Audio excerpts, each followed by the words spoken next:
J'aime mon sourire tout le long, on kiffe, on rigole, captivant tout le temps, chaud, paisible et inspirant. C'est pour mes ladies, pour mes hommes, c'est de la culture, c'est le sport, l'écriture, l'innovation, éducatif et fraternel. Éducatif et fraternel.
Bonjour, mesdames et messieurs. Je suis très heureux de vous retrouver pour cette nouvelle édition de Fest Africa Show, l'émission qui fait chaud au cœur et qui fait encore boum boum boum, chaud et boum boum boum. Et puis quand le cœur fait boum boum boum, ça veut dire que le cœur est en bonne santé.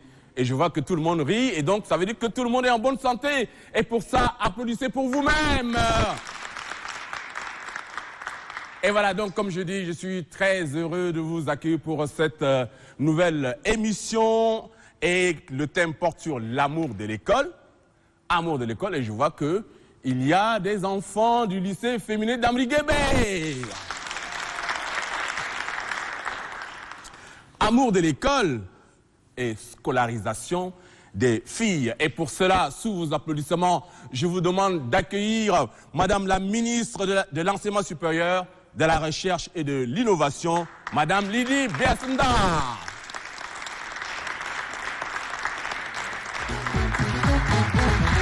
Applaudissez quand même très fort pour Madame la ministre.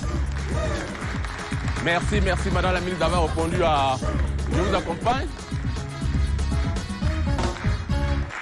Et je vous demande cette fois-ci d'accueillir Madame Hassan Fatimé, qui est la proviseure du lycée féminin bilingue d'Amriguébé, Madame.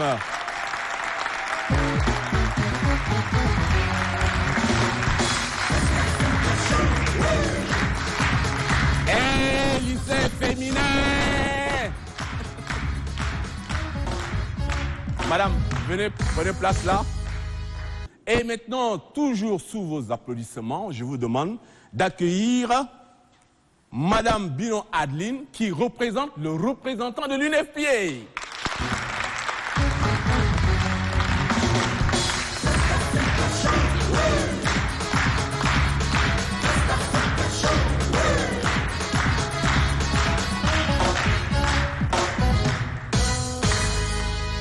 Alors, mesdames, c'est une très belle occasion de vous recevoir et d'échanger avec vous sur l'amour de l'école, la scolarisation des filles.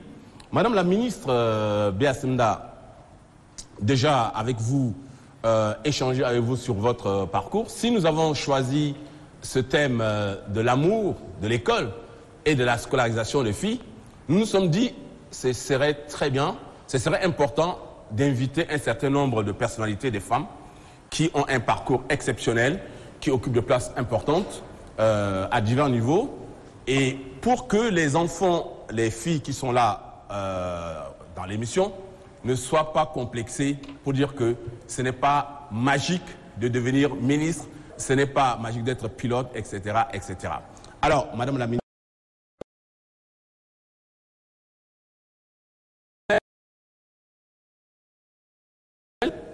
les garçons aussi. Hein.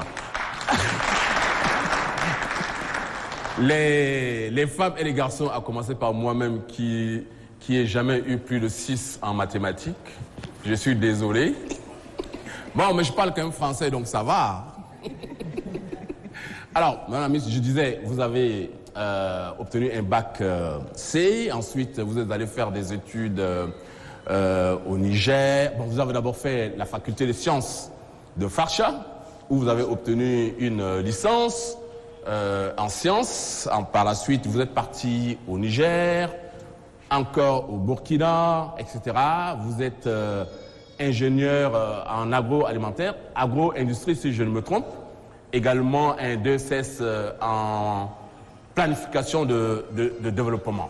Alors ça, c'est votre parcours et vous êtes femme politique. Je précise quand même que vous êtes la première femme tchadienne à être candidate aux élections présidentielles. Quand même pour cela, applaudissez. Je ne vais pas dire que j'ai voté pour vous, non?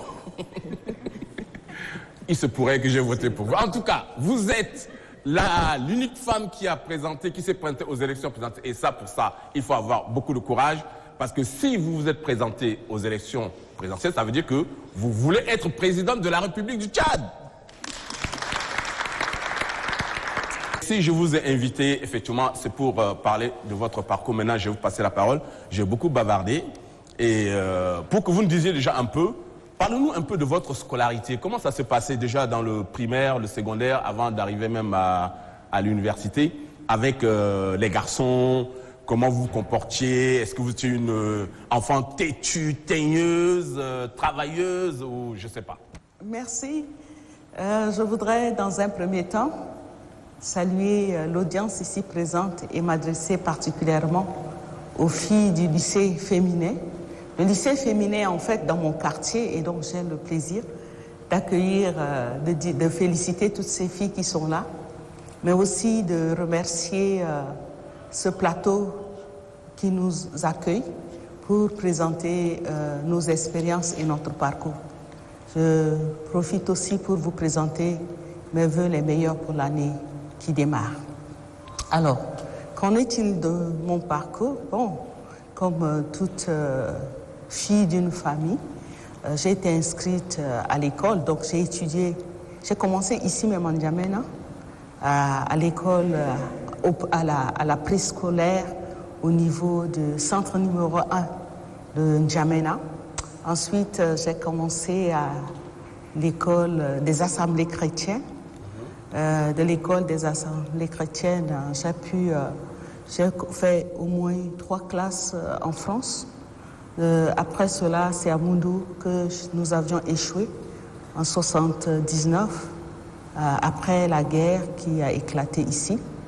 Et donc, j'ai continué mes études au niveau de l'école des sœurs, ensuite au lycée. Avant, c'était le collège Notre-Dame de Moundou. Je suis sortie de là avec un BPC pour le lycée, où effectivement j'ai eu le bac C au niveau de ce lycée-là. Alors, comme parcours ainsi décrit, je pense que lorsqu'on est dans une famille où au moins les parents vous donnent le minimum de conditions pour étudier, vous arrivez à vous battre comme tout autre enfant qui est inscrit. Je souligne ici l'importance du rôle des parents dans l'accompagnement des enfants qui sont inscrits. Et donc, je pense qu'au niveau de la famille, l'école était quelque chose de très important pour les parents. Et donc, ils m'ont encouragé dans tout le parcours. Mais aussi, à l'école, je pense que l'école était vraiment quelque chose de très important pour moi, parce que je m'arrangeais à être parmi les 5 premiers. Ah oui. Jamais au-delà des 5 premiers. Et donc, cela m'a permis au fil des années, de faire de l'école un outil de formation pour moi-même, mais aussi pour pouvoir espérer plus tard m'intégrer dans la vie sociale et socio-économique. Je pense qu'en tant que fille, quand on est à l'école, ce n'est pas toujours facile. Parce que, en fait, lorsque vous êtes parmi les brillants, alors il y a une concurrence qui s'établit entre vous et les garçons. Ils se demandent, mais comment vous faites pour pouvoir être parmi eux les 5 premiers? Et souvent, je pense que les garçons font tout pour vous intimider. Et l'intimidation passe par des moqueries, passe par... ils vous arrachent parfois vos documents, mais aussi parfois ils vous sous-estiment. Et la petite histoire, quand j'étais en terminale C, nous étions 2 filles. Oui. Et puis tout le monde... 2 filles. Et cette année-là, on a dit, mais qu'est-ce que viennent chercher les filles en série C? Ce n'est pas possible. On verra si elles vont avoir le baccalauréat. Et finalement, à la fin de l'année, le premier semestre, j'étais 2e. Et le 2e semestre, j'étais la première de la classe. Oh là là, j'ai presque envie d'arrêter l'émission pour que tout le monde se lève et applaudisse en fait. Oui, continuez Madame la ministre. Donc le 2e semestre, j'étais la première de la classe. De la classe, oui. Alors on a commencé à trouver des arguments en disant non, c'est parce que l'un des professeurs qui l'encadre là, c'est lui qui lui a donné des points au baccalauréat, tout en sachant qu'au bac, dans tous les cas, les copies sont anonymées et donc il n'y a pas de raison que j'ai eu des privilèges pour pouvoir y arriver. Et donc, je pense que l'école, il faut l'aimer. Pour réussir, il faut aimer l'école. Il faut travailler, il faut être studieux. Mais aussi, nous les filles, nous avons un double fardeau. Oui. Je vous assure que ce n'était pas facile parce que ma mère, elle pouvait nous faire piler un sac de mie les week-ends. Les mamans qui sont dans la salle, là. Elle pouvait nous faire piler un sac de mie le week-end. Vous revenez de l'école, vous devez piler un sac de mie pour la semaine. Mais en même temps, vous aviez un tour à faire. Tous les tâches domestiques, c'était partout. Parce que si vous devez laver les tasses, c'est votre tour de faire la vaisselle. Même à minuit, vous devez le faire avant de vous coucher. Mais peut-être que ça vous rendait aussi plus forte. Hein? Tout à fait. Je pense que ça nous rendait... J'y viens justement. Oui. Cette façon de nous donner l'amour du travail, aussi bien à l'école qu'à la maison, nous a forgés. Parce qu'en fait, dans la vie, il n'y a pas que l'école. Vous vous trouvez devant des situations où vous devez travailler, vous devez montrer ce dont vous êtes capable à tous les niveaux. Et donc, être travailleur dans tous les domaines, c'est un atout qui forge votre caractère et qui vous rend endurant chaque jour de votre vie. Et je pense que cette façon d'éduquer, de nous éduquer, nous a donné de l'avantage au niveau de notre éducation. Mais l'autre chose, ce qui était important, le papa, il ne mettait pas la différence entre filles et garçons. Ah oui. Ah oui, ça c'était très important. Il n'y avait pas de différence entre filles et garçons en matière d'études. Et les plus jeunes frères qui avaient des velléités d'exprimer une certaine masculinité étaient tout de suite recadrés par le papa qui disait qu'il n'y a pas de différence entre filles et garçons et que de toute façon, les filles doivent réussir comme les garçons. Et puis donc, vous devez faire sa fierté quand vous étiez la première sur les... Voilà, certainement que vous avez fait sa fierté, quoi. Tout à fait, c'était une grande fierté pour lui. Parce qu'il estimait que, quelque part, c'était un sentiment de devoir accompli, de nous avoir conduits à un bac C, mais aussi plus tard de nous avoir envoyés à l'université, où de la même manière, nous nous sommes battus à tous les niveaux. À l'université de Farsha, il n'y avait pratiquement pas de filles. Sur plus de 200, sur plus de 200 étudiants, en fait, il n'y avait que 3-4 filles. Et donc, si vous êtes fort, vous vous battez. Mais parfois, la pratique des garçons, c'est quoi? C'est de faire trop du bruit dans l'environnement où vous êtes, et puis après, ils se retrouvent pour prendre les cours des uns et des autres et de répéter ce qui a été fait en salle. Et donc, nous, les filles, nous n'avons pas ce privilège. Et donc, il fallait partir le matin et rentrer le soir. Oui. De lundi à samedi, nous nous rendions là-bas, et cela ne nous a pas empêchés de décrocher le diplôme de licence à la fin de notre formation. Ça. En tout cas, Madame la ministre, applaudissez encore très très fort vraiment pour Madame la ministre. On reviendra certainement encore sur vous, sur l'évolution aussi. Alors je vais me tourner cette fois-ci vers Madame la proviseure du lycée féminin bilingue. Vous avez un défi énorme. Vous êtes à la tête d'un lycée environ 1800 élèves. Alors, comment fonctionne? D'abord, parlez-nous un peu de vous, avant d'arriver à la tête du lycée féminin, madame. Mon école primaire, je l'ai fait à l'école Kabalaï. Ok.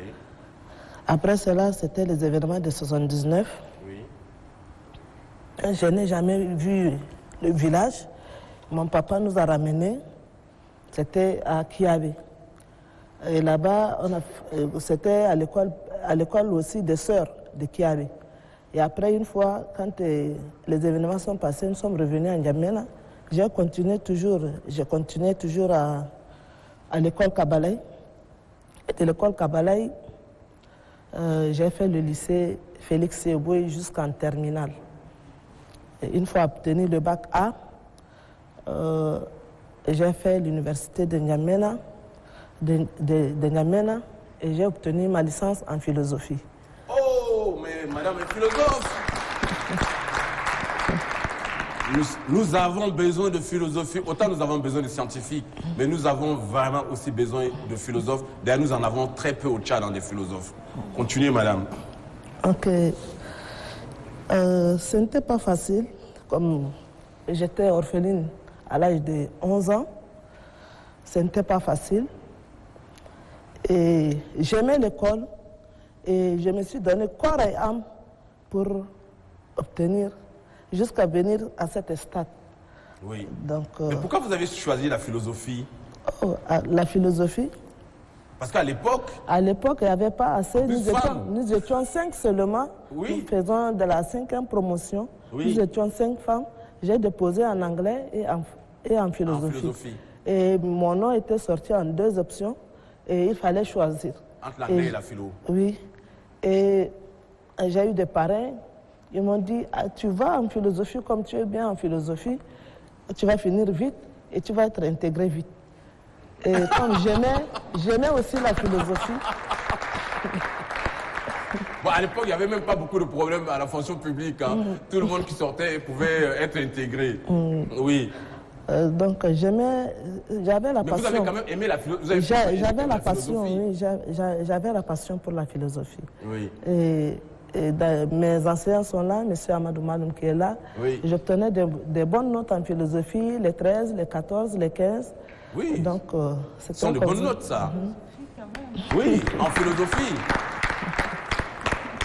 Alors, aujourd'hui, vous êtes à la tête de ce grand lycée féminin d'Ambriguébé, qui est d'ailleurs l'unique lycée féminin avec autant d'élèves, en fait, parce qu'il y a d'autres lycées féminins. Alors, comment vous gérez 1800 élèves? On le gère. Vous savez, éduquer une fille, c'est éduquer toute une nation. C'est pas facile, mais on le fait quand même. Est-ce que vous pouvez répéter assez fort ce que vous venez de dire? Éduquer une fille? Éduquer une fille, c'est bâtir toute une nation. Éduquer une fille, c'est bâtir toute une nation. Oui. C'est pas facile, mais on se met quand même, on s'y met. Et chaque jour que Dieu fait, on fait un peu plus. Lorsque j'étais venue, j'avais trouvé le nombre un peu bas. Et c'était ma 3e année cette année, Dieu merci. Chaque année que Dieu fait, le nombre augmente aussi au baccalauréat. J'ai dit Alhamdulillah. Et nous sommes là, on les conseille, on les surveille, on fait tout pour les encadrer. Mais qu'est-ce qui est difficile ou le plus difficile dans un lycée féminin? Parce que vous avez eu l'occasion de confronter aussi la mixité filles-garçons, mais là c'est que des filles. Est-ce qu'il y a une particularité? Oui, il y a une particularité. Une particularité, c'est parce que les filles ont beaucoup de difficultés. Il faut les comprendre, c'est pas comme les garçons. Il faut les comprendre. C'est ce que disait... Oui. Il faut piler la nuit, il faut faire la vaisselle. Ils ont vraiment des difficultés. Ils ont aussi l'école qui est là, ils ont aussi les travaux ménagers qui les attendent. Et la plupart de nos filles c'est des filles mariées aussi. Et donc, c'est pas facile. Et malgré tout ça, nous sommes là pour les conseiller. Et vous avez une statistique de filles mariées, par exemple, où il y a des filles mariées que vous ne connaissez pas, ou, sauf si il y a grossesse, évidemment, là, on ne peut pas cacher. Oui, il y a les grossesses, là, n'en parlons pas. Chaque jour, chaque année que Dieu fait, on a 2, 3, beaucoup, presque une dizaine de collège jusqu'au lycée. Oui. Donc, les grossesses sont là, donc c'est pas facile pour eux de combiner toutes ces tâches-là. C'est pas du tout facile. Mais vous les accompagnez en plus du cursus normal, classique, l'accompagnement spécifique, par exemple, par rapport aux grossesses précoces, etc. Est-ce que c'est un travail que vous faites de sensibilisation? Oui. On a les partenaires comme les Technidev, ils sont là avec nous depuis 2-3 ans. Et ils sont là pour des zéro accrochage, zéro grossesse et autres. Ils sont là pour nous appuyer par rapport à ça. On a aussi d'autres partenaires qui sont là, qui luttent contre le mariage précoce. Et on a aussi nos filles, des ambassadeurs de la paix qui sont là. Oui. Donc, ils forment des groupes pour des sensibilisations. On a aussi une infirmière qui est là dans notre établissement. Elle aussi, il y a des séances, des vidéos qu'elle divise ça aux filles pour se protéger, les MST et autres, les grossesses non désirées et autres. Très bien. Applaudissez pour Madame la proviseure du lycée féminin. Mais les élèves du lycée féminin, là, je n'entends pas vraiment les applaudissements des élèves du lycée féminin. Hein. Mais ouais. Madame Bino, aujourd'hui, on va vous connaître. Quel est votre parcours à vous aussi? Parce que là, vous occupez une place importante quand même au système des Nations Unies. Merci, bonjour à tout le monde. Moi, mon nom, c'est comme on vient de l'annoncer, mon nom, c'est Diambo Binadeline. J'ai fait les sciences agronomiques et après, j'ai 2 masters, un en économie et un en gestion des programmes et projets. Donc, j'ai commencé mon travail dans un projet de FIDA. Donc, un projet de FIDA qui est mis en œuvre par FIDA, Fonds pour l'agronomie, okay. Et qui est géré par Accor. Oui. De là, déjà, j'étais comme animatrice pour le projet de sécurité alimentaire Norguera. Après là, j'ai quitté pour le projet de Prodalca, le programme de la ZITZ. Entre-temps, c'était la ZITZ oui. Au niveau du Mayo-Kébi Ouest. Donc, à la cellule suivi-évaluation. Donc, de là, j'étais assistante au programme de gestion des petites subventions de Fonds pour l'environnement mondial. Donc, c'est un programme de UNOPS administré par l'OPNUT. Et après ça, je travaille au niveau de UNFPA. Vous avez fait tout ça? Oui. Mais ça mérite quand même des applaudissements. Merci. En tout cas, toutes nos félicitations. Et aujourd'hui, à l'UNFPA, par rapport à la scolarisation, oui. Je disais, parmi tous ces programmes, déjà, là, les questions des inégalités de genre étaient un vrai problème. Quand on parle de développement, quand j'ai dit sécurité alimentaire, quand j'ai dit programme de développement local et tout, le programme des genres est un problème réel, inégalité des genres. Oui. Donc, ça permet de répondre à votre question. Oui. Qui est des problèmes de la scolarisation des filles, oui. Donc, au niveau de l'UNFPA, on a un programme qui consiste à briser les barrières qui bloquent l'éducation, la scolarisation des filles et surtout le maintien des filles à l'école. Oui. Donc, voici les défis, surtout le maintien des filles à l'école. Donc, ce programme, déjà, comme le thème est amour et scolarisation, oui. Il y a aussi un paquet sur l'éducation qui tourne autour de la sexualité. C'est un problème tabou. Oui. Donc, les élèves n'ont pas, peut-être certains n'ont pas la chance d'être éduqués à la maison ni à l'école. Donc, voici, après, à la fin, déjà, on voit qu'il y a tous les problèmes de grossesse en milieu scolaire, oui. Des contaminations, des arrêts et beaucoup de choses. Il y a aussi des problèmes d'harcèlement sexuel qui est en milieu scolaire. Des programmes aussi de violences en milieu scolaire. Oui. Il y a des normes socioculturelles qui amènent que donc j'ai fait référence beaucoup plus aux divisions sexuelles du travail, tout ce qui est préférence des filles ou des garçons au sein de la communauté. Et aussi au niveau de l'école, il y a aussi tout le paquet de gestion des menstruations. Donc la fille à l'école, des fois les règles surprennent elle ne sait comment gérer, elle n'a pas de local, elle n'a pas de serviettes hygiéniques et ça bloque un peu. Deux fois, il y a certaines filles qui ne vont pas à l'école à cause de problèmes d'accès. Et Madame la proviseure vient de souligner le problème surtout de comment connaître son corps, comment tout est paquet, avoir un personnel de santé qui permet aux élèves d'avoir accès aux informations sur la santé sexuelle et reproductive pour les adolescents et les jeunes, mais aussi avoir ces services, parce qu'il y a certains qui ont besoin de ces services. Il y a l'abstinence, mais certains qui n'arrivent pas à pratiquer l'abstinence. Il y a aussi des manières pour se protéger contre tout ce qui est grossesse, IST et tout ça. Donc, c'est ces paquets aussi qu'il faut accompagner pour permettre à la fille de pouvoir un peu plus continuer normalement ses cours. On a aussi des programmes de soutien des filles à l'école. Donc, c'est des cours qu'on donne aussi aux filles dans nos zones d'intervention. Des programmes exclusivement aux filles pour un peu plus rehausser les niveaux. Et ça, c'est au niveau national, hein? Pas au niveau national, c'est dans nos zones d'intervention parce que le projet ne couvre pas vraiment le niveau national. Tout le territoire. Non, donc dans quelques zones d'intervention.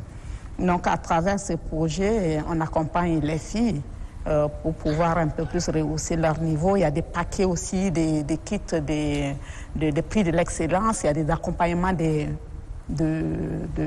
parents. Donc, il y a aussi des activités génératrices de revenus pour les parents démunis, des questions de lutte contre les mariages précoces.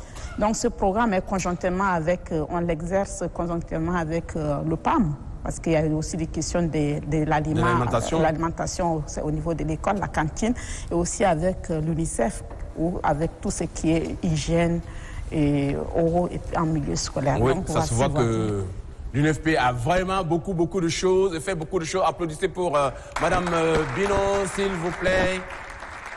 Alors, Madame la ministre, je vais revenir à vous avant de clore cette première partie.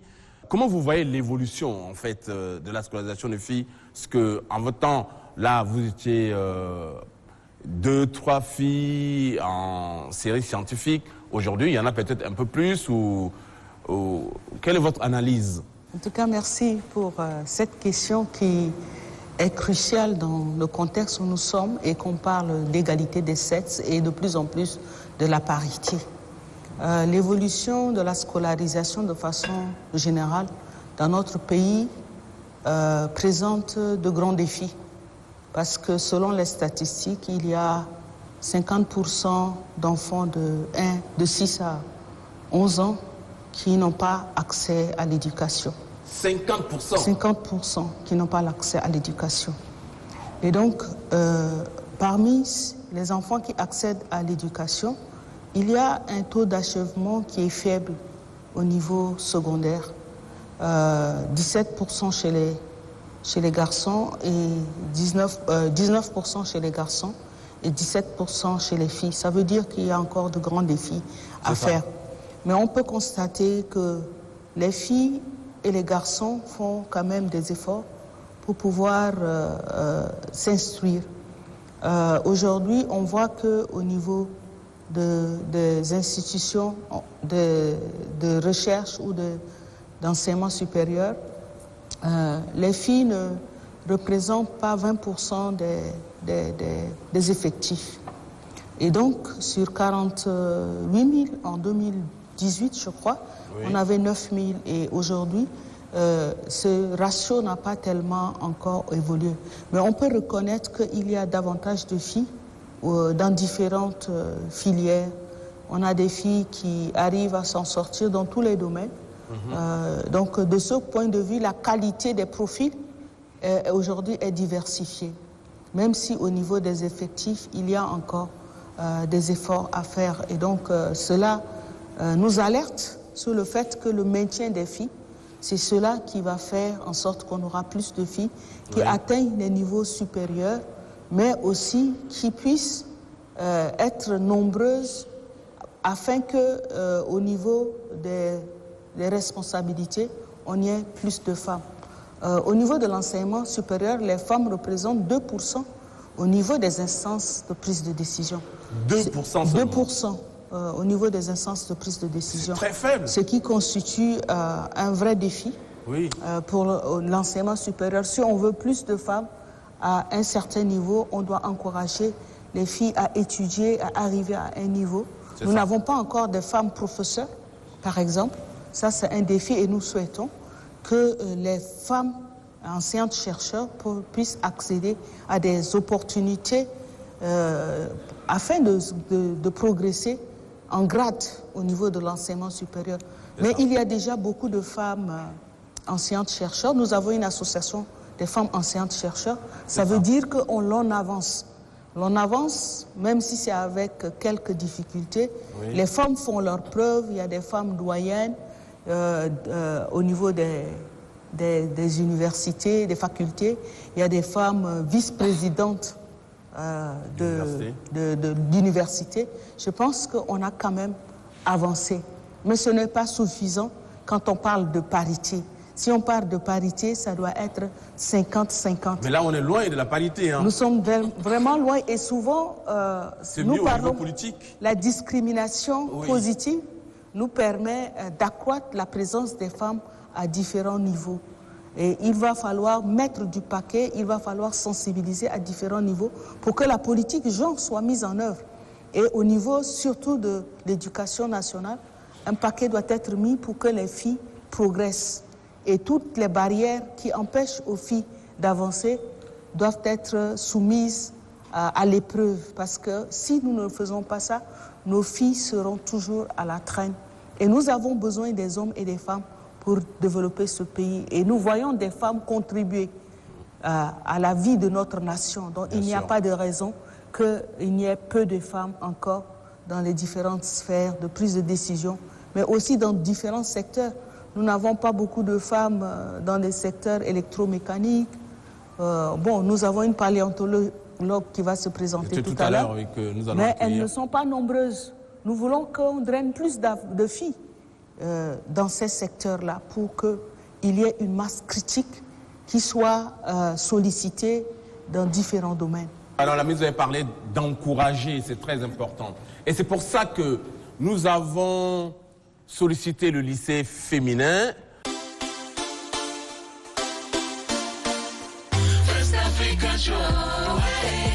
Alors j'invite l'élève qui va déclamer le poème à venir déclamer son poème. Applaudissez pour elle, s'il vous plaît.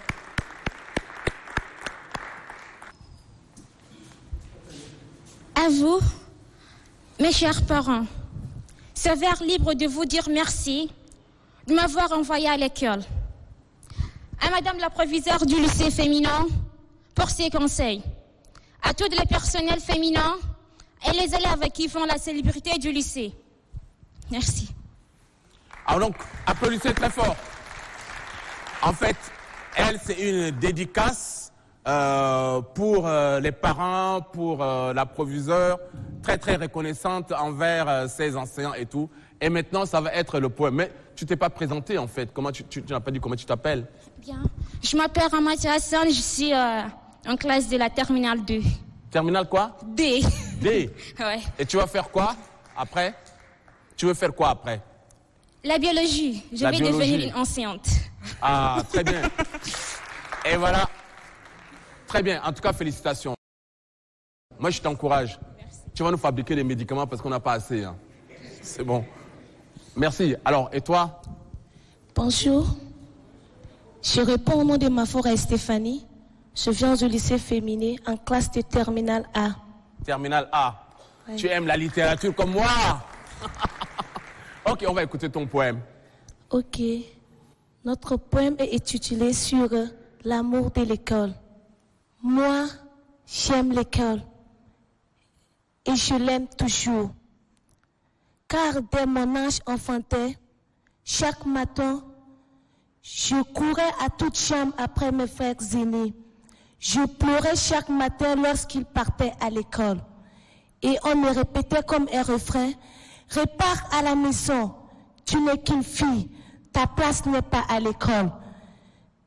Tu dois aider la maman à faire le ménage. » Mais j'ai dit non. J'ai dit non. N'a-t-on pas vu des femmes enseignantes? N'a-t-on pas vu des femmes ministres? N'a-t-on pas vu des femmes présidentes? Moi, j'aime l'école. Car avec elle, aujourd'hui, j'irai à l'école pour apprendre à lire et à écrire. J'irai à l'école pour apprendre le savoir-vivre. J'irai à l'école pour apprendre le savoir-faire. J'irai à l'école pour apprendre le savoir-être. Oui, j'irai là-bas pour apprendre, pour accueillir des connaissances universelles. Waouh! Le poème n'est pas encore fini. Ah, tu n'as pas fini? Non. Ok, mais très bien. On va partager ça. Ok, vas-y. Oui, j'aime l'école. Et avec elle, aujourd'hui, je brise la cage où étaient enfermées nos mères jadis. Je brise la cage de l'obscurantisme des hommes. Je brise la cage de préjugés basés sur le genre. Et je rends hommage à tous celles qui me guident. Hommage à toutes les enseignantes. Hommage à toutes les enseignantes. Hommage à celles du lycée féminin bilingue. Elles, qui nous rend toujours triomphantes. Elles, qui nous éloignent du dérapage. Elles, toujours veillantes. Je vous remercie. Applaudissez très fort. Vous êtes adorables, vous êtes l'avenir du pays, vous êtes l'avenir du Tchad. Et puis, ce que je retiens de tout ce que vous avez dit, c'est une phrase, j'aime l'école. Et puis, elles ont dit, elles peuvent être ministres, elles peuvent être avocates, elles peuvent être pilotes, elles peuvent être tout. Elles sont décomplexées. Et pour rien que pour ça, applaudissez très fort pour elles. Nous avons un artiste prestigieux.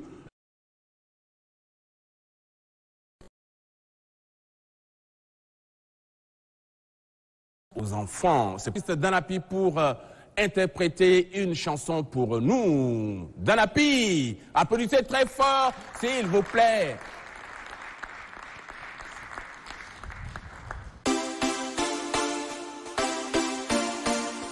First African show.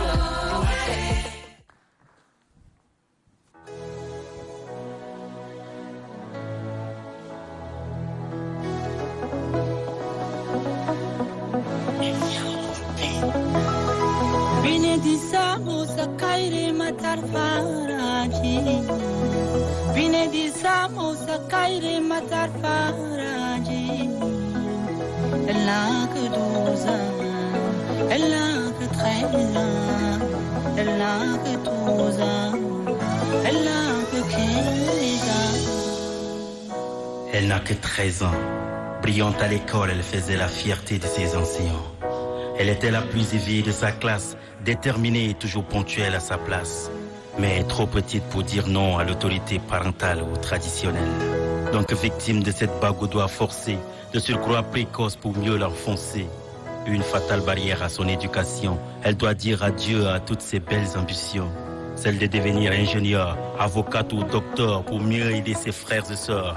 Aujourd'hui victime de ses parents qui, pour quelques billets de banque, l'offrent en tyran. Triste que ce soit elle qui paye le prix de leur pauvreté et donc sacrifiée dans ce deal. Comme une marchandise achetée par un individu impudique puis déportée en ville. Envoyée contre son gré dans un foyer, sabotant ainsi sa liberté, pauvre la petite Odile. Aujourd'hui loin de ses parents et domestique à plein temps. Tanin, puis la grâce divine.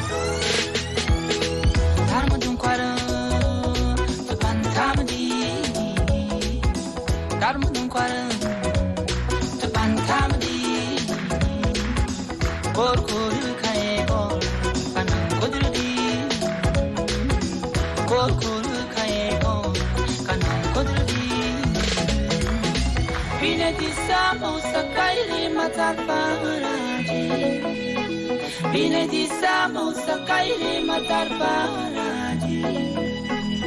Elle n'a que 12 ans, elle n'a que 15 ans, elle n'a que 12 ans. Elle n'a que 13 ans, mais le poids de ce qu'elle porte est trop pesant. Regarde à son âge, elle connaît le malheur et sa douleur dans toutes ses couleurs. Son quotidien est fait de souffrances, d'endurance et d'ennui. Elle s'ennuie auprès d'un homme qu'elle porte ni dans son cœur ni dans ses nuits. Abattue et fragile, elle a épuisé toutes ses forces la seule nuit des noces. Déchirée de partout et elle saigne abondamment, elle se noie dans le sang. Meurtrie, la petite souffre, elle perd la boussole. Quel mal-être qui désole. Pour fuir ce tyran, elle s'isole. Elle se couche à même le sol, pleure et souvent se console. Après des viols à répétition, elle porte enfin une grossesse. Elle reconnaît l'innocence du bébé, mais la douleur de le porter la hante sans cesse. À 14 ans, elle n'est qu'une enfant, mais attend déjà un enfant.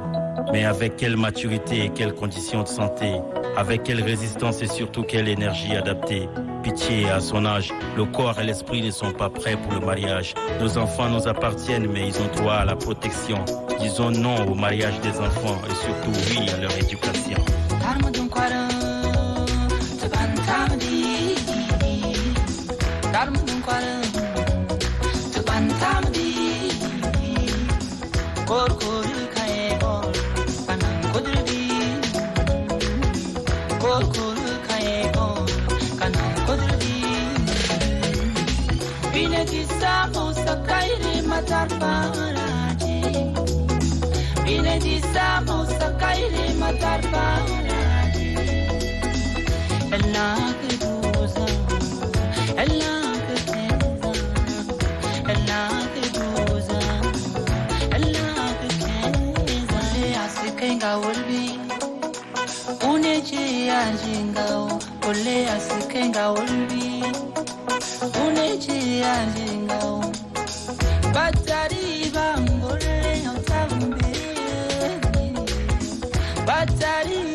Merci Dampi, merci pour avoir créé cette chanson pour les enfants. Et je te retrouve tout à l'heure, merci beaucoup, merci. Et Madame la Ministre, Madame la Proviseure, Madame Bino de l'UNFPA, je vous remercie d'avoir répondu à notre invitation et j'espère que vous allez nous revenir. Car Fest Africa Show, l'émission qui fait... Oh là là, j'entends pas. Fest Africa Show, c'est l'émission qui fait chaud. Et puis qui fait boum, boum, boum, boum, boum. Le cœur est en bonne santé. Merci, merci. Et je vous donne rendez-vous tout à l'heure pour la deuxième partie.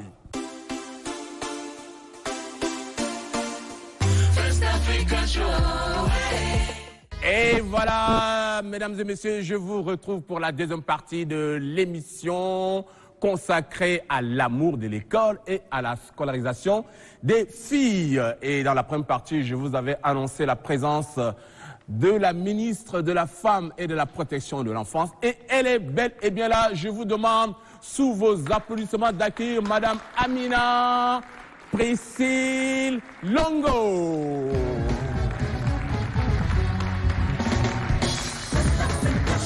Chaud, chaud, chaud, chaud.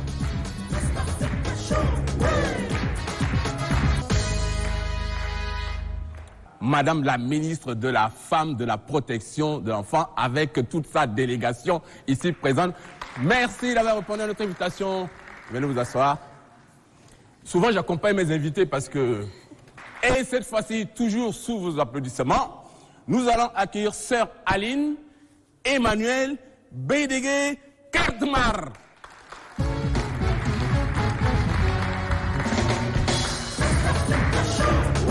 Sœur Aline, Sœur Aline, Sœur Aline. Sœur, venez. Venez, sœur. Et maintenant, sous vos applaudissements toujours, bien sûr, nous allons accueillir une paléontologue. Une paléontologue, Dr Clarisse Nikulnang.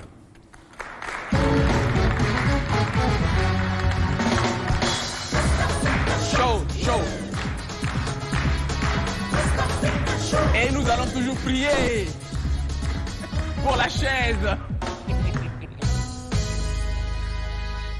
Et le retour sur scène de l'artiste Danapi.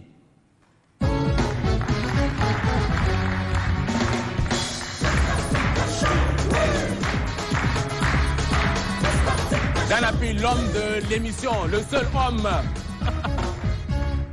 Pour toi aussi, je prie.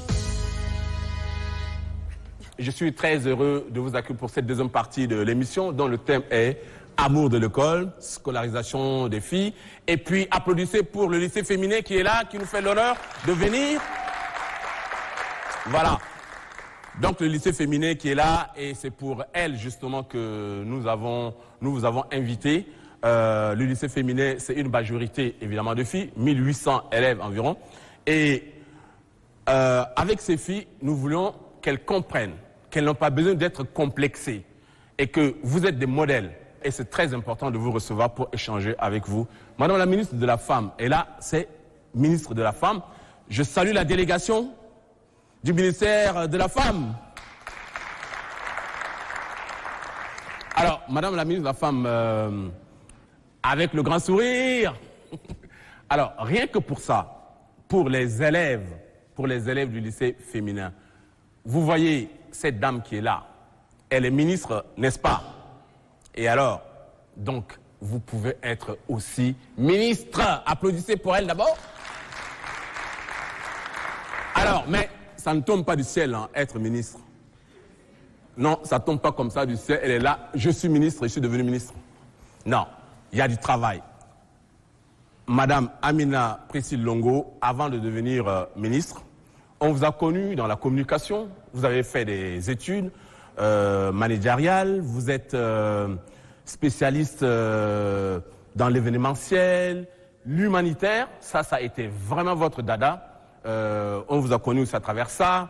Vous avez dirigé la Maison nationale de la femme, vous étiez directrice avant d'être nommée ministre et plus jeune ministre. Et donc, nous vous avons invité pour échanger avec vous, d'abord sur votre parcours, pour que les jeunes filles comprennent votre parcours estudiantin, scolaire estudiantin. Aussi, en tant que fille, qu'est-ce que vous avez vécu par rapport peut-être aux garçons, la mixité, etc. Merci beaucoup. Je voudrais, avant tout propos, vous remercier pour l'invitation, mais aussi saluer la présence de mes petites sœurs ici, dans la salle. Je voudrais que vous applaudissiez très fort pour elles, parce que l'avenir, le futur du Tchad se conjugue au féminin. Et pour ça, je pense qu'en tant que femmes, nous devons absolument prendre les rênes de notre destinée, puisque la politique du gouvernement est en faveur de la promotion féminine. C'est pourquoi nous sommes très engagés pour accompagner des femmes, des jeunes filles à devenir vraiment des femmes qui vont diriger ce pays. Ça n'a pas été facile pour moi en tant que fille dans un climat qui était beaucoup plus favorable aux garçons. Moi, je viens d'une famille polygame où mon père avait beaucoup d'enfants. Et pour mon père, à l'époque, sa priorité ou la réussite s'est conjuguée au masculin.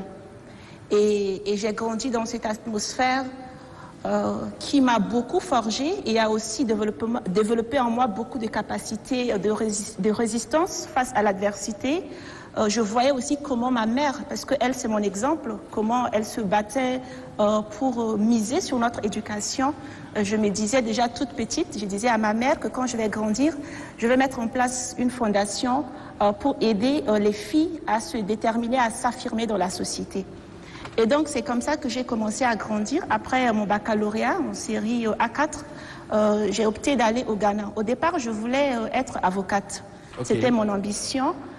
Mais j'avais compris qu'il me fallait avoir un cursus plus long. Alors que j'avais des petites sœurs et comme je voyais comment ma mère, elle investissait pour mon avenir, je voulais revenir rapidement, lui être utile, aider pour la scolarisation de mes petites sœurs. Donc, je suis allée au Ghana parce que je voulais apprendre la langue. Je suis très relationnelle. Yeah, I do. Je suis partie apprendre d'abord la langue. Au départ, c'était pour revenir. Mais je suis restée. J'ai fait des études en administration des affaires. Je suis rentrée avec une licence. Quand je suis rentrée, j'ai commencé tout de suite à travailler au niveau de Tigo. Avant d'aller en études, j'ai aussi exercé en tant que jeune et tout, un peu dans le monde de publicité, où j'ai été l'effigie de la marque Tigo. À travers cette expérience, j'ai pu obtenir une bourse donc, qui m'a permis d'aller au Ghana. Et quand je suis revenue, le contrat qui m'est lié à l'entreprise prévoyait une place pour moi au sein de l'entreprise. Donc j'ai commencé à travailler en tant qu'agent commercial, en front office. Après, j'ai commencé à travailler en back office.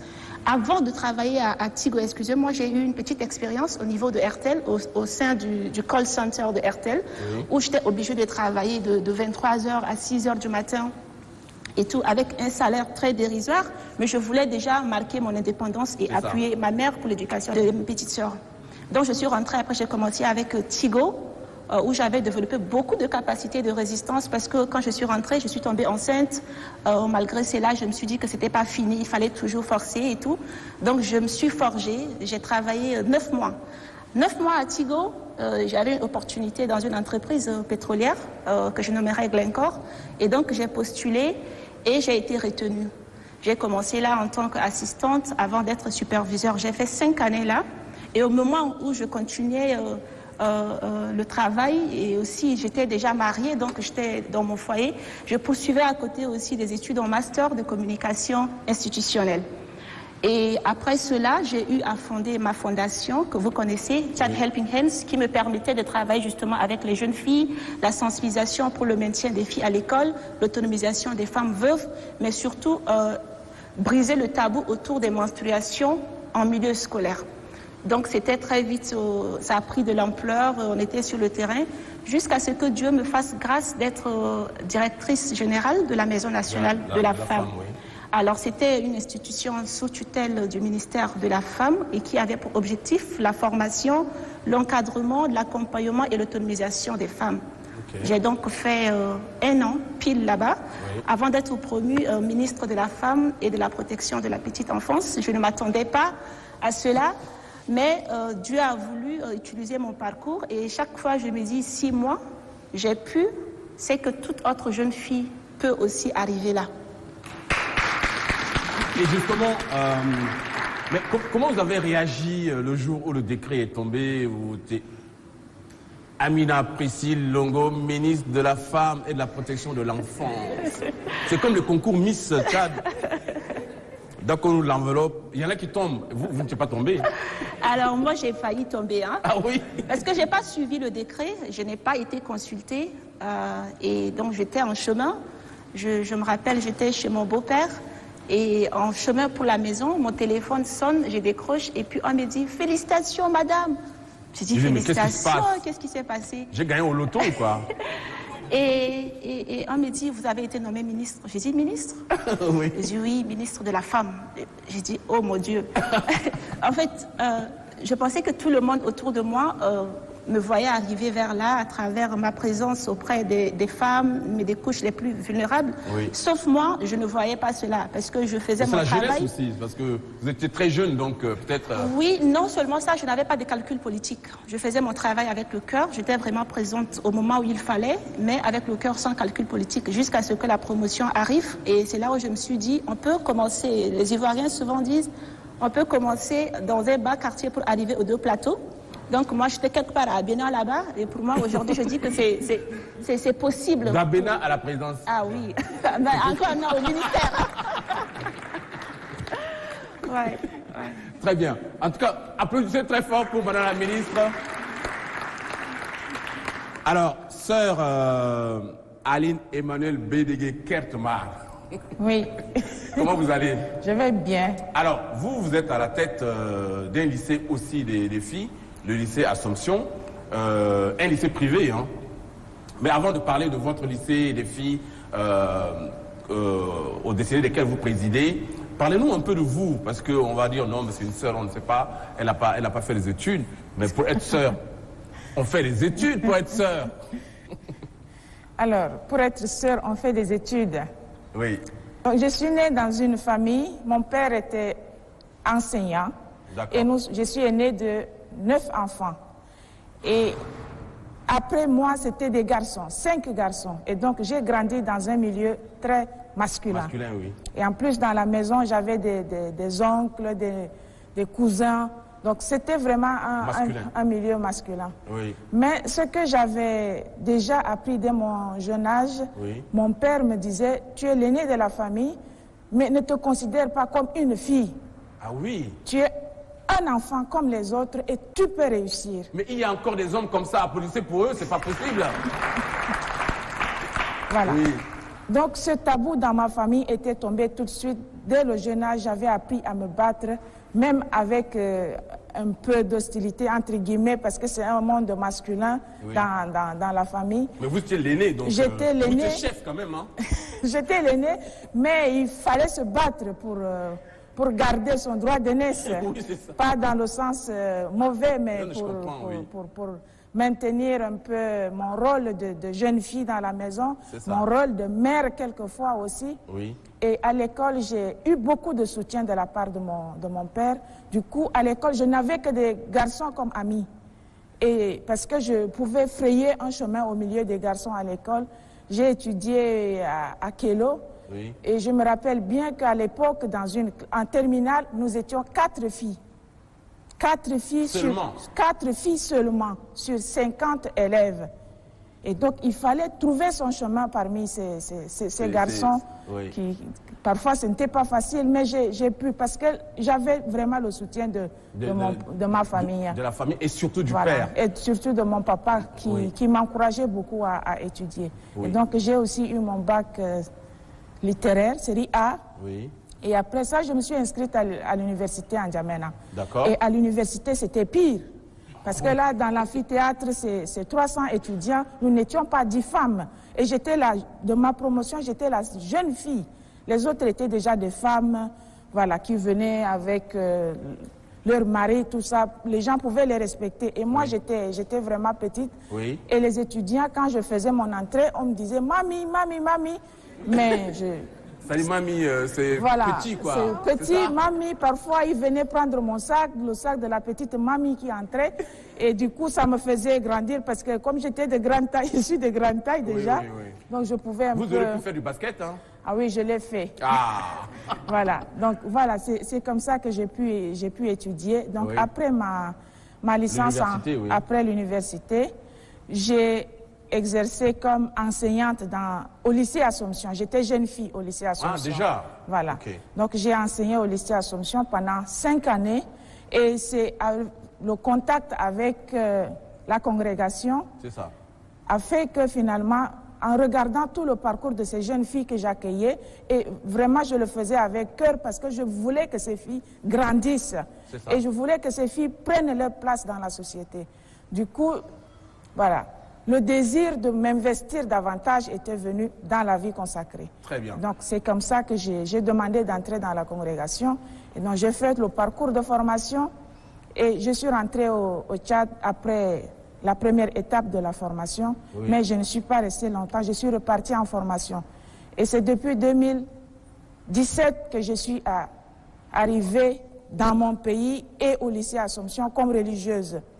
Donc j'ai d'abord exercé comme censeur pendant 3 ans et puis depuis 2019, je suis proviseur. On reviendra tout à l'heure pour parler avec vous du lycée, avec Madame la ministre aussi, parce qu'il faut qu'on parle du ministère de la femme, de ce qu'elle fait, parce qu'il y a quand même beaucoup de problèmes. Alors, cette fois-ci, je vais venir vers docteur Clarisse Ndekoulan. Mais avant, j'ai une surprise. Je voudrais demander aux élèves du lycée féminin, est-ce qu'il y a une élève qui peut me parler de Toumaï? Mon nom c'est Majwa du lycée féminin en TD. Très bien, ok. Ok, Toumaï c'est donc un ancêtre du Tchad, quoi. C'est d'ailleurs même sa découverte du crâne a fait que le Tchad est déclaré comme le berceau de l'humanité. Parce que c'est une crâne qui a duré environ 7 millions d'années. Donc ça a fait du Tchad le berceau de l'humanité, quoi. Bon, alors, ce que je retiens, c'est que Toumaï, mais il n'est pas lancé de Tchadien, il est lancé de l'humanité. Mais, là où tu es très forte, c'est quand tu dis, ça fait 7 millions d'années. ce crâne-là, alors là, tu es très forte et rien que pour ça, on doit encore applaudir vraiment, vraiment, vraiment pour toi. Alors, justement, j'ai posé la question parce que là, nous avons affaire à une paléontologue. Je ne sais pas si on dit paléontologue ou paléoanthropologue. Paléontologue, c'est globalement. Ah, paléoanthropologue, c'est une spécialité. Alors, docteur Clarisse Nekoulan, c'est la seule paléontologue que nous avons dans ce pays de 15 millions d'habitants environ et une paléontologue. Rien que ça, vous imaginez? Alors, elle est docteur en paléontologie et en même temps, elle est directrice générale adjointe du Centre national de recherche pour le développement. C'est bien cela. Alors, docteur, nous sommes très ravis de vous recevoir sur ce plateau de Fest Africa Show qui appartient aussi quelque part à Toumaï. Merci. Voilà.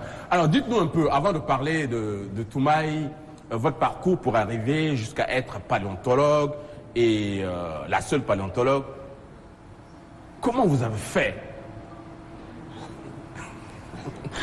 Merci. Je vais commencer par l'introduction avant de entrer dans l'action. D'accord. Comment j'ai fait? J'ai eu l'habitude de dire à des jeunes filles, j'ai toujours dit que la science n'a pas de sexe. Donc, ce qu'un homme peut faire, une femme peut faire plus asexuée. Beaucoup plus. Oui. Oui, après l'obtention de mon baccalauréat à CELIDE, je suis entrée à l'université, à la faculté des sciences exactes appliquées de Facha. J'ai eu la licence en biologie. Donc après la licence, comme il n'y avait pas encore la 4e année, je suis embauchée, recrutée à la brasserie comme responsable contrôle qualité au laboratoire, où j'ai travaillé 2 ans. Après, ils ont ouvert la 4e année de biologie. Et j'ai opté pour faire la biochimie. Et c'est le professeur Makaï, l'ex-ministre, qui était notre enseignant, a demandé à ce qu'il y ait une possibilité de faire la paléontologie pour un étudiant en 4e année. C'est comme ça qu'ils sont venus dans la salle, ils ont demandé, ils ont sélectionné d'abord, on a fait le texte, après on nous a retenu 4, et parmi les 4, j'étais la seule fille. Ils ont dit non, que si c'est une fille, c'est une perte pour le Tchad parce que... Une perte pour le Tchad? Oui, pour le Tchad, parce que c'est une seule bourse pour le Tchad. Alors si c'est une fille, ça c'est une perte pour le Tchad parce que je vais me marier à un blanc là-bas, je ne vais pas rentrer au Tchad. J'ai presque envie de fermer mes yeux. Oui, après ça, il y a le professeur Bunet qui est venu dire non, la paléontologie, ce n'est pas la science de bureau, c'est la science de terrain. C'est ça. Donc il faut qu'on parte d'abord dans le terrain, les 4 étudiants, et puis c'est autour du terrain qu'ils vont sélectionner qui va obtenir cette bourse. Effectivement, on était partis, et c'était une équipe de 15 hommes, garçons, j'étais la seule femme. Oui. On est partis, on a fait 2 semaines dans le désert, et c'était en avril, où il faisait 45 degrés. 45 degrés. Ouais. C'était le bon chaud et les 3 autres étaient sûrs que j'allais démissionner à la première semaine. Et on a fini les 2 semaines. On a fini les 2 semaines, on est revenu au Tchad. Maintenant, ils ont fait la réunion et le professeur Bruno a dit, bon, il ne va pas donner le stade maintenant, mais ça arrive à Poitiers. Comme ils étaient 4 à venir de Poitiers, c'est reparti à Poitiers qui vont dire parmi les 4, lequel qui obtiendra la bourse. Et moi, même mes collègues hommes actuellement, ils étaient sûrs que je n'allais pas être retenu parce que... c'est une femme, parce que c'est pas normal qu'une femme ne peut pas faire la paléontologie, c'est comme ça quand j'avais de sexe. J'ai dit, mais si les hommes ont fait, il y a déjà 2 paléontologues, pourquoi moi je ne peux pas le faire? C'est ça. C'était comme ça pour ça que je parti. Ils ont envoyé les recommandations directement à l'université, parce qu'ils ont envoyé à l'université du Djamena, à la fac de Facha, et que j'ai été retenu. Et le doyen a refusé de m'envoyer. Elle a été retenue et vous n'applaudissez pas? Elle a été retenue. Et le doyen a refusé de m'envoyer la lettre d'invitation parce qu'il préférait un homme que ce soit une femme. Et c'était comme ça. Les cours doivent commencer le 5 septembre. Jusqu'en août, ils ne m'ont pas donné la lettre d'invitation. Et déjà, je m'en ai déjà à l'ambassade. Ils m'ont appelé, dit qu'ils ont besoin de mon passeport. Ils ont dit pourquoi? Parce que je n'ai pas fait l'inscription. Après, ils ont dit non, si c'est moi, ils préfèrent enlever la bourse pour le Tchad. Merde. Oui, c'est comme ça que le professeur Bunet a dit, si soit je viens, soit ils annulent également la bourse au Tchad et qu'ils vont arrêter la convention par l'entreprise franco-tchadienne et ils vont s'arrêter sur la formation. À ce point? Oui. Et du 15 septembre, ils m'ont donné l'autorisation pour aller. J'ai fait mes papiers. Je suis allé à 3 semaines de retard. Je vous assure, si j'étais là, j'allais transporter votre valise. Bon, j'allais transporter votre valise. J'étais parti à 3 semaines de retard. et je me suis accrochée. C'était pas facile parce que c'est pas la même méthode du coup, avec le foie, tout ça. Oui, oui. Les 2 premiers mois, ça n'a pas été facile. Vous préférez les 45 degrés, là? Oui. Après, j'ai fait 2 ans où j'ai obtenu effectivement le Master 2. Oui. Je suis revenue au Tchad. Donc après, je suis revenue au Tchad. Avant, j'étais à l'Éducation nationale.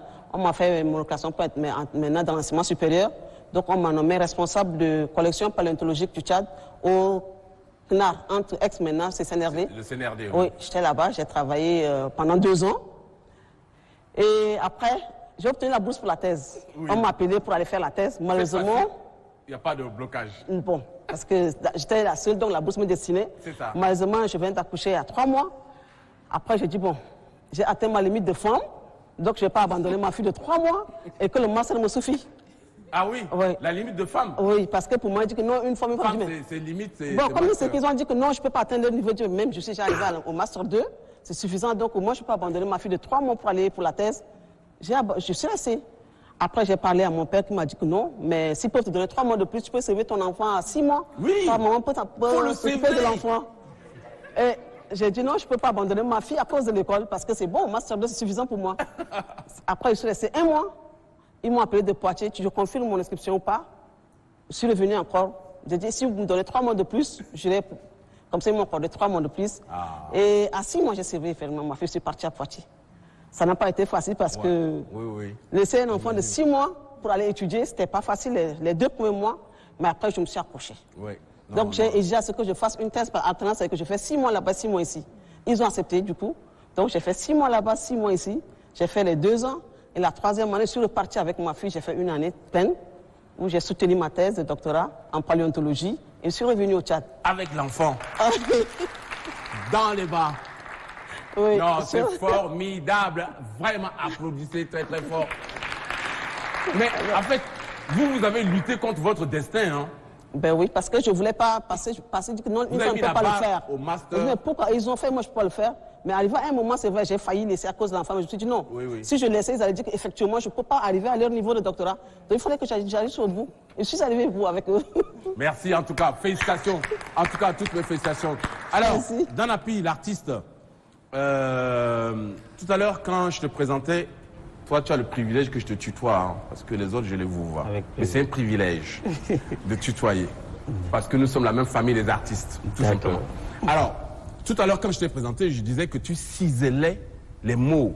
Donc, ciseler, c'est vraiment un travail, hein, un beau travail. Mais quand on présente un artiste, souvent, on s'arrête juste à sa composition, son œuvre, et puis on ne connaît même pas son parcours, en fait. Alors que tu as un parcours. Ouais. C'est lequel? C'est vrai, si moi je m'inscris dans cette logique de me battre pour la protection des enfants, c'est parce que j'ai vécu une enfance très très difficile, je dirais trop difficile. J'ai perdu mon papa à l'âge de 6 ans. Ma maman est ménagère, elle ne travaille pas, donc du coup, ça n'a pas été facile. J'ai fait tout pour payer, ne serait-ce que 1500 à l'école de Moundou, pour aller à l'école. Il y a des fois où on ne mange pas 2 ou 3 jours et tout. Donc cette enfance-là m'a tellement marqué. Et avant de perdre mon papa, la question de la protection de la petite enfance, en fait, de la petite fille, m'est arrivée comme un traumatisme parce que ma grande sœur était en 3e, parce qu'on a l'aînée qui est une grande sœur, elle était en 3e. Oui. Donc papa est affecté comme commandant de brigade dans un village dénommé Bao. Donc, que je connais bien parce qu'il y a beaucoup de manguiers là-bas. Voilà, donc maintenant, le grand frère et puis ma petite sœur, ma grande sœur qui est en 3e, doit rester à Moundou pour fréquenter. Un soir, on était au salon, j'étais trop petit, et papa a reçu une lettre et puis il criait, il faisait des boucans et tout. Donc j'ai demandé à quoi, il a dit que quelqu'un a enceinté notre grande sœur à Moundou. Là, je ne peux pas rire. Hein. Donc du coup, ce qui est choquant dans tout ça, c'est son professeur qui l'a enceinté, en 3e. D'accord. Donc papa a demandé que les militaires viennent prendre le professeur et l'envoyer à Bao, parce qu'il ne veut pas qu'il fasse la prison. Le professeur, il ne savait pas que ton père était militaire. Non, il doit savoir quand même. Elle doit dire quand même que son papa est militaire. Gendarme, non? Commandant de brigade en plus. Commandant de brigade à cette époque-là. Non, mais il est très fort, hein, l'enseignant là. Oui. Non, du coup, papa a menacé le gars de mort et tout. Oui. Il a renié ma grande. Il dit qu'il ne veut plus la reconnaître. Voilà, et tout. Il a fallu des négociations des parents et partout. Il a par finir, il y a eu une réconciliation entre lui et elle. Donc, elle a eu sa fille qui est aujourd'hui, Dieu merci, en master. Ah. Elle aussi, on l'a perdue récemment, mais elle a vécu énormément de difficultés. Mais ils ont quand même vécu ensemble avec son mari jusqu'à ce que la mort les sépare. Ok. Donc, ça m'a marqué. C'est un traumatisme pour moi et tout. Donc, forcément. Le jour où j'ai écrit cette chanson, elle n'a que 13 ans, j'ai regardé beaucoup d'histoires tristes d'ailleurs. Et puis en plus, j'attends un enfant. Et le jour où j'ai appris... Ah, tu attendais un enfant aussi? Oui, j'attendais un enfant et c'est une fille. Ah. Donc j'ai pensé déjà à l'éducation de cette fille. Et j'ai dit non mais... Même si un jour je meurs, il faut que cette fille-là apprenne à travers mes œuvres que j'ai parlé qu'elle ne doit pas se marier à 13 ans. En fait, cette fille, c'est ta fille, l'artiste là? Ma fille, l'artiste Dila Grace. Qui chante? Oui, Dila Grace. Qui a 7 ans? Oui, à 7 ans. À 7 ans à et qui chante. À 6 ans, elle a déjà sorti son titre. Justement, je voulais l'inviter, mais on m'a dit qu'elle est... Oui, elle est à Ngandéré. Elle est déjà à Washington. Non, elle est à Ngandéré. Non, elle est à Ngandéré ici. Je croyais qu'elle était à Washington, mais Ngandéré, c'est très bien. Donc, toutes ces histoires-là ont fait que, aujourd'hui, l'éducation... Oui. Ce que j'ai mis comme premier plan de mon combat, c'est l'éducation des enfants et surtout des filles. J'ai toujours dit ça à ma fille. Elle est très curieuse, elle me pose énormément de questions. Ah oui, moi je l'ai écoutée. Hein. Oui. Elle me dit, mais aujourd'hui j'ai 3 enfants, 2 filles et un garçon, donc je dois vraiment miser sur l'éducation des filles parce que je veux voir ces filles-là demain comme Amina, Priscille Longo. Donc il faut vraiment les encadrer dès maintenant. Donc tu veux que tes filles deviennent ministres, c'est ça? Absolument. Bon, il faut être ambitieux dans la vie. Oui, bien sûr. Je croyais qu'elle allait dire aussi paléontologue. Oui. Ok, d'accord. Oui. Donc, c'est un peu ça. Non, formidable. Et je me dis, j'interpelle tout le monde à travers mes œuvres sur la protection des enfants parce que investir sur l'enfant, c'est exactement comme investir dans son commerce, investir partout pour atteindre la productivité. Si tu n'investis pas bien sur tes enfants, tu vas finir par avoir des enfants qui ne sont pas bons. Si on essaie d'investir dans Face Africa Show pour que ça devienne quelque chose, voilà. Mais ce n'est pas encore sûr. Hein. Mais ça va devenir quelque chose. Oui, merci. Il faut y croire et faire avec courage et détermination. Donc c'est comme ça. Aujourd'hui, ce que moi j'ai mis sur mes enfants, quelqu'un m'a dit un jour, mais Danapi, nous on voit ta fille, elle fait beaucoup de choses sur le net, elle est comme ça, elle est comme ça. Mais un jour, quelqu'un m'a vu, m'a dit, mais c'est ça, là, le papa de Danapi n'a pas cru. Il me dit, mais quel papa de Danapi qui va être, papa de Dila Grace qui va être comme ça? Elle s'appelle Dila Grace. Dila Grace, oui. Donc, du coup, les gens pensent que moi, je suis pas digne d'être le comme papa. tu es artiste. Oui, artiste, et puis voilà. Artiste, ça ne vaut rien, en fait. Artiste, tu cours les rues, voilà, quoi. donc pour eux, peut-être c'est Dila Grace, c'est fille d'une personne, boss quelque part et tout. Ouais, pas seulement un simple artiste et tout. Mais ce que moi je gagne, la mensualité de l'école de mes enfants dépasse la moitié de mon salaire, en fait. Quelqu'un me dit, mais c'est quelle façon d'investir sur des enfants comme ça? J'ai dit, je vais investir comme ça jusqu'à mourir. Très bien. Voilà. En tout cas, applaudissez pour ce père exceptionnel. Artiste et père exceptionnel. Alors, deuxième partie, pour finir, je vais revenir donc à Madame la ministre. Vous êtes ministre donc, de la Femme et de la Protection de l'Enfance. Le ministère de la Femme fait quoi exactement? Bon, c'est une question, on va dire bateau, hein, très large, mais c'est la femme, donc avant d'être femme, on est fille. Mais concrètement, qu'est-ce que vous faites aujourd'hui par rapport à cette question de la scolarisation des filles? Merci. Le ministère de la Femme est chargé de la mise en œuvre de la politique gouvernementale en faveur des femmes, leur protection, leur autonomisation. Et c'est un ministère qui travaille avec beaucoup d'autres ministères. Nous sommes obligés de travailler avec le ministère de l'Éducation en ce qui concerne l'éducation des enfants. Nous travaillons avec le ministère de la Justice pour la protection des droits des femmes. Nous travaillons avec le ministère de l'Agriculture, par exemple, pour la question d'autonomisation de la femme rurale. Nous travaillons avec le ministère de la Jeunesse aussi, parce que quand tu prends les jeunes, il y a des jeunes filles aussi dans le ministère de la Jeunesse. Donc c'est un travail un peu transversal que nous faisons avec d'autres départements. Aujourd'hui, nous avons des défis qu'on ne peut plus les cacher. Ce sont donc les défis d'intégration de la jeune fille dans la société, les défis de protection des droits des femmes dans la société, parce qu'au dépit de nos us et coutumes, le gouvernement s'est mis en place des mesures pour protéger les droits des femmes, pour encourager la scolarisation des filles, mais qui jusque-là sont bafouées pour des raisons de société. Aujourd'hui, par exemple, la scolarisation des filles, l'État l'a rendue gratuite, mais sur le terrain, c'est difficile, parce que tu trouves encore des gens en chemin qui exigent de payer des taxes qui reviennent à l'association des parents d'élèves. Vous trouvez des jeunes filles qui n'arrivent pas à avancer leur cursus scolaire parce qu'elles sont très vite envoyées en mariage, bien qu'il y a des textes et lois qui interdisent le mariage d'enfants. Il y a aussi des pratiques qui se font en milieu scolaire telles que les avortements en milieu scolaire qui sont clandestins mais qui en réalité freinent vraiment l'éducation des filles et leur maintien à l'école. Moi, j'avais commencé avec une amie à moi, une vraiment amie intime. Et quand on était en première, elle est tombée enceinte. Les parents ne discutant donc pas des questions de sexualité avec leurs enfants. Et aussi à l'école, c'est seulement quand on parle de la biologie. Sinon, en dehors de ça, il n'y a pas une discussion franche. Elle s'est retrouvée enceinte, elle a essayé un avortement clandestin parce que l'avortement est interdit au Tchad et malheureusement, elle y est restée. Aujourd'hui, elle aurait pu être là avec nous, aujourd'hui au même stade que moi. Malheureusement, elle est partie. Donc ça aussi, ça fait partie de nos combats, de permettre à ce que les jeunes filles puissent s'affirmer, trouver le juste milieu pour évoluer. Nous avons aussi la protection de l'enfance qui est très important pour nous. Comment est-ce que nous devons investir, comme l'a dit l'artiste, sur les enfants? Parce que tout commence à partir de la maison. Les hommes aujourd'hui qui sont violents avec les femmes dans des foyers, les hommes qui agressent les filles au coin des rues, même des garçons parfois en milieu scolaire, c'est parce qu'il y a une éducation de base qui n'a pas été réussie. Et donc pour ça, aujourd'hui, nous devons investir dans la petite enfance. C'est pourquoi vous avez vu que nous avons aussi gratifié l'éducation au niveau du préscolaire. Aujourd'hui, aucun enfant ne devrait payer de l'argent pour aller dans un établissement public pour commencer son préscolaire. Donc pourtant, tout ça, c'est pour investir. Je ne vous coupe pas la parole, mais pourtant la ministre de l'Enseignement supérieur disait dans la première partie de l'émission qu'il y a, si ma mémoire est bonne, 40 ou 50% quand même des filles qui n'arrivent pas à aller à l'école. Oui, vous savez pourquoi? C'est parce que ce sont des faits des sociétés. Aujourd'hui, le combat que nous menons, c'est tout un processus. Malheureusement, le résultat ne peut pas être immédiat.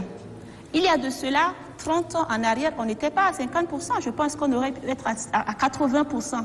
Donc, au fil du temps, avec la sensibilisation et la prise de conscience des parents, nous continuons à avancer dans cette promotion des filles et leur maintien à l'école. Vous comprenez, aujourd'hui, par exemple, dans un monde plus rural, on préfère garder la fille à la maison parce qu'elle va aider la maman dans les tâches ménagères. On a failli la laisser, ne pas lui donner l'opportunité d'aller faire son doctorat simplement parce qu'elle est femme. Donc il y a toujours ces préjugés qui sont là et qu'on doit continuer toujours. C'est pourquoi pour nous, la politique nationale genre, c'est quoi? La politique nationale genre, c'est donner les mêmes possibilités aux filles et aux garçons. Et nous investissons toujours en nous disant que ça doit commencer à partir de la petite enfance. La toute petite fille de 7 ans aujourd'hui, si elle a toutes les chances, après 7 ans, elle est au niveau du collège. 7 ans après, elle trouve son bac. Et cette fille, demain, deviendra ministre, deviendra docteur, deviendra avocate, si on lui laisse la latitude de partir plus loin. Mais si la fille est étouffée déjà, dès le bas âge, elle ne peut pas évoluer. Et c'est pourquoi nous demandons aussi à investir davantage dans l'éducation des filles en les poussant vers les sciences. La ministre, je l'ai suivie tout à l'heure en parlant, il y a moins de filles dans les sciences. Il n'y a pas de femmes mathématiciennes, c'est difficile. Il y a comme anthropologue, elle est la seule. Donc c'est justement parce que paléontologue. Donc elle est la seule, ça voudrait simplement dire que nous hésitons encore à investir dans l'éducation des filles en parlant des sciences. Parce qu'on estime aussi que c'est très long comme étude et qu'il faut tout de suite lui trouver autre chose à faire que de l'orienter vers là. C'est un réel défi et je pense que les parents doivent se réveiller. Aujourd'hui, le monde évolue. On ne peut plus vivre comme on vivait il y a de cela 30, 40 ans. Le monde est en perpétuelle mutation et nous devions aussi évoluer avec.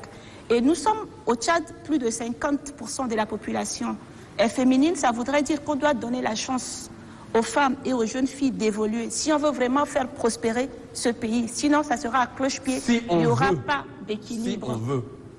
C'est ça. Merci, Madame la Ministre. En tout cas, applaudissez pour... Je n'ai pas l'habitude de dire aux invités, vous êtes formidables, vous êtes ceci, cela, mais je vais dire, vous êtes formidables.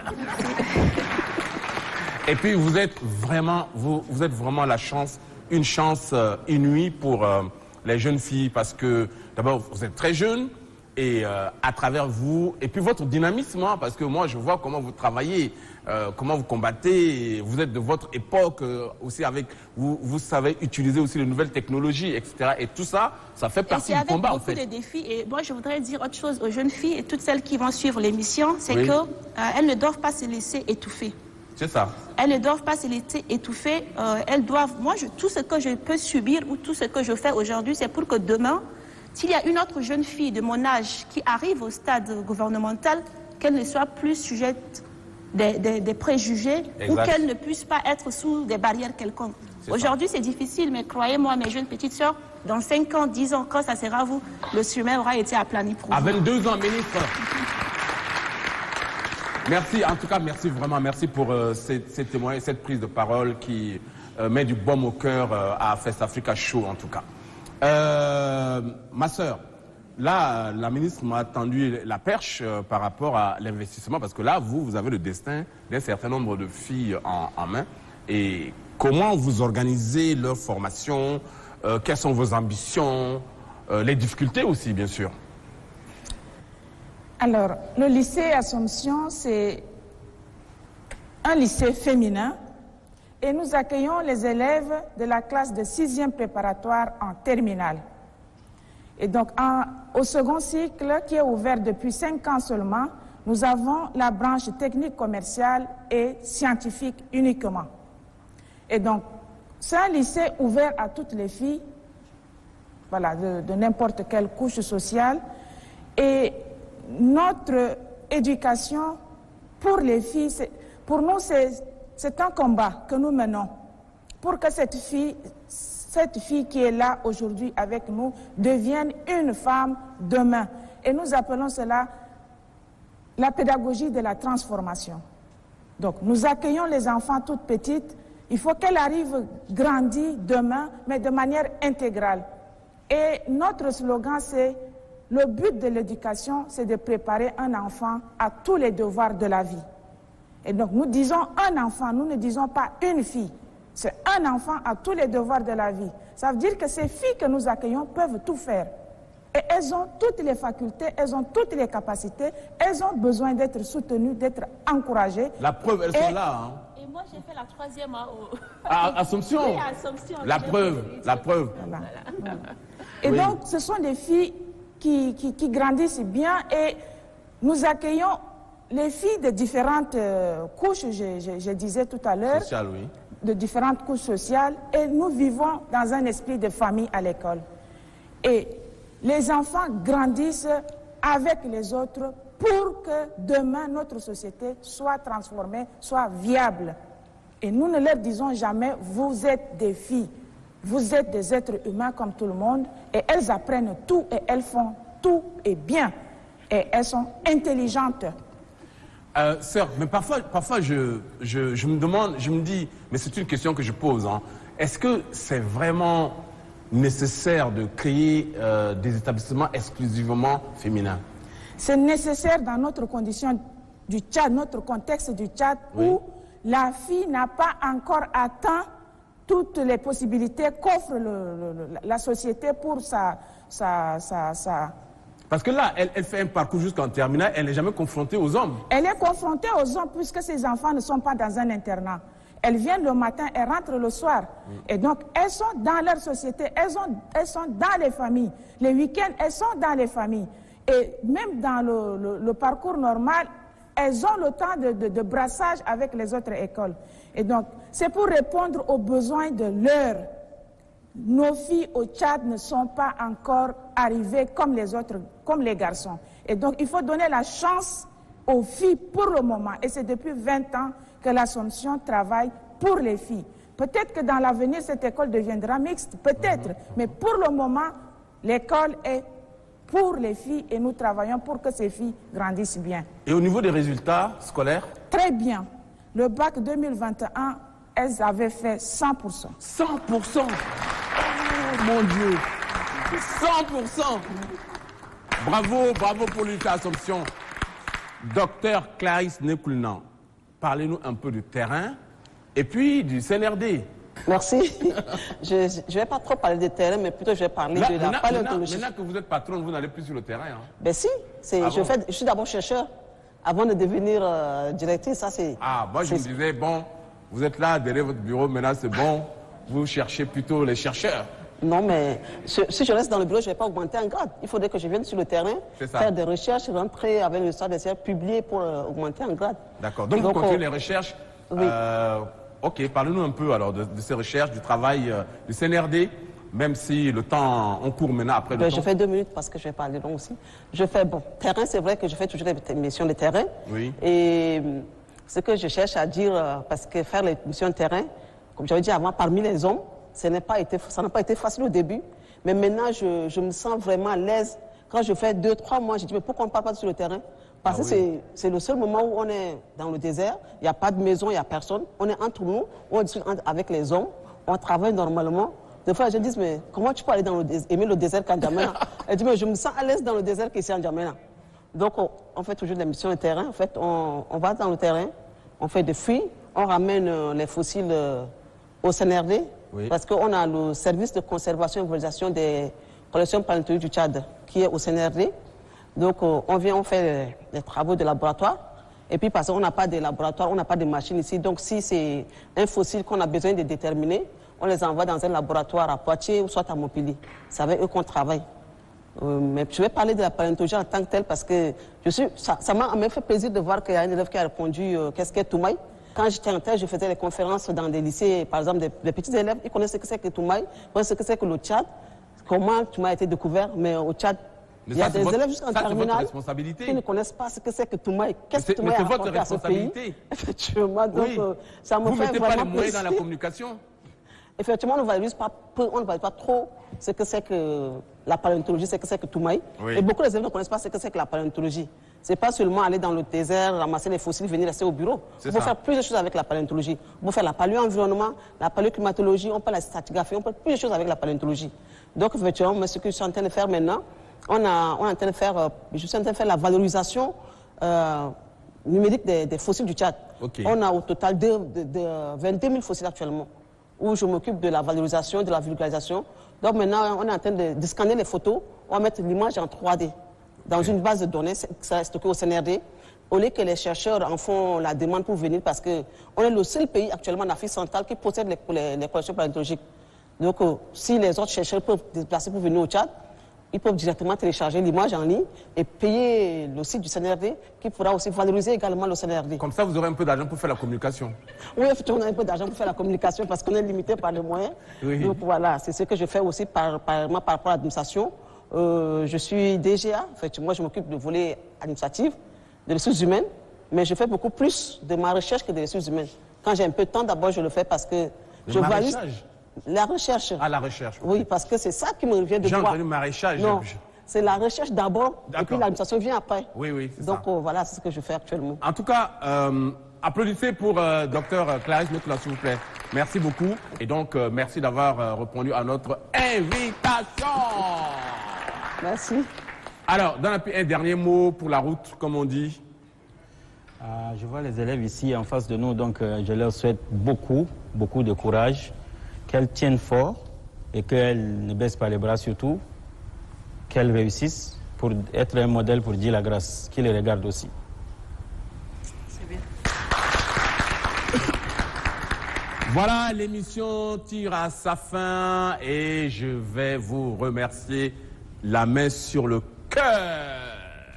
Danapi, merci et je t'invite à nous proposer un dernier titre pour la route. Applaudissez pour Danapi, s'il vous plaît.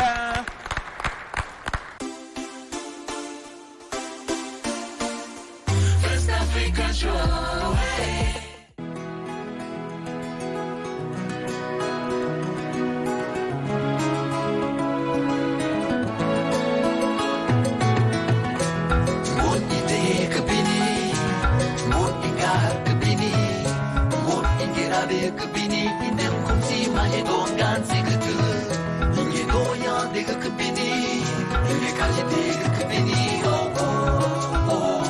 Il faut à tout prix protéger les enfants. Je suis une enfant, j'ai droit à l'éducation, la santé et la protection.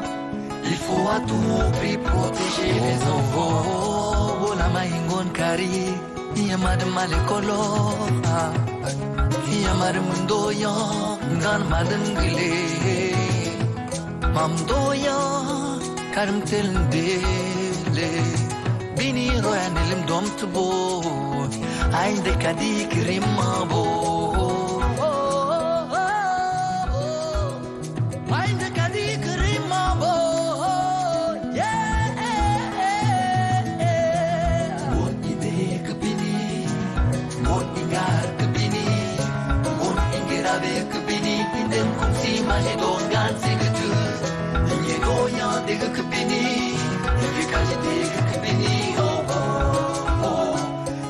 à tout prix protéger les enfants. Oui, il faut à tout prix sauver les enfants, les sortir de ce cercle noir, vicieux et étouffant. Les enfants que nous voyons aujourd'hui sont nos forces de demain, des êtres innocents qui méritent d'être protégés à demain. On doit les mettre à l'abri de nos maux aujourd'hui et demain. Être vulnérables et fragiles mais souvent soumis aux dures épreuves. Regardons tant soit peu nos enfants, ils ne sont plus confiants. Au lieu d'aller à l'école, d'étudier comme les autres, à pieds nus des kilomètres, ils parcourent des champs. Ils marchent derrière les bétails au profit de ces riches méchants. Privés de leurs droits, aujourd'hui c'est eux qui portent nos croix. Je pleure pour tous ces enfants soumis aux travaux forcés. À peine 10 ans, regarde comme la vie d'adulte est amorcée.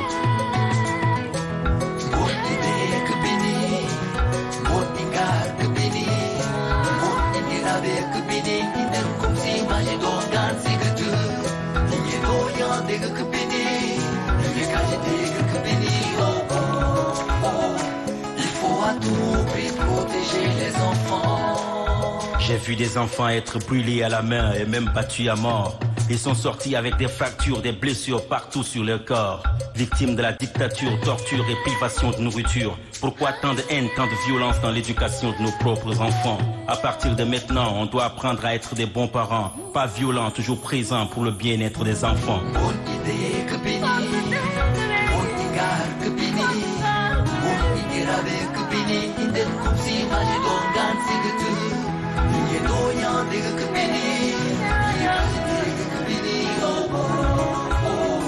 Il faut à tout prix protéger les enfants. Pina grâce divine, Kumaba Pina Adriel. Vous êtes les adorables dons du ciel. Maman Ndukwamba et Marina et papa vous aiment. On se battra pour vous protéger.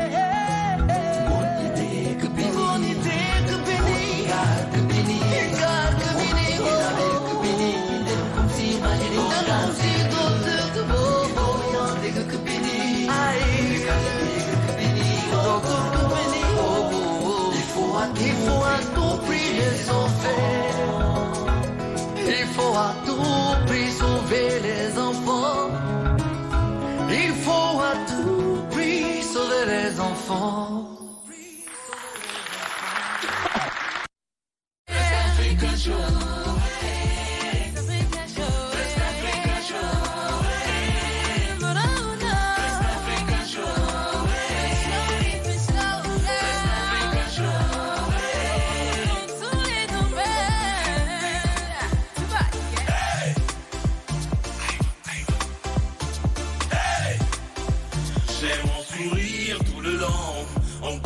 On rigole, captivant tout le temps, chaud, paisible et inspirant, c'est pour mêler discours maison, c'est de la culture, c'est le sport, écriture, innovation, éducatif et fraternel.